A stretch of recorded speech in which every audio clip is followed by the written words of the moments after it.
পয়লা বৈশাখ মানে শুধু নতুন বছর না, পয়লা বৈশাখ মানে ছোটবেলা লুকিয়ে থাকা অনেক স্মৃতি। মনে পড়ে সকালবেলা ঘুম থেকে উঠে চৈত্র সেল থেকে কিনে রাখা নতুন পাঞ্জাবি বা শাড়ি পরে দোকানে যাওয়া, কারণ দোকানে হতো গণেশ লক্ষ্মী পুজো।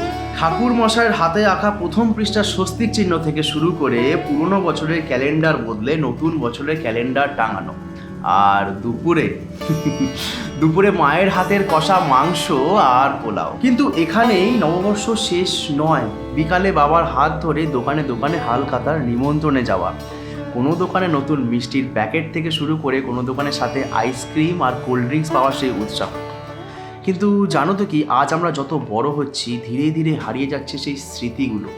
জীবনের বাড়তে থাকা কর্তব্য ও দায়িত্বর ভিড়ে আমরা ভুলে যাচ্ছি সেই ছোট্ট ছোট্ট মুহূর্তগুলোকে অনুভব করতে। হ্যাঁ, যাই হোক, সবাইকে জানাই নববর্ষর প্রীতি শুভেচ্ছা ও অভিনন্দন।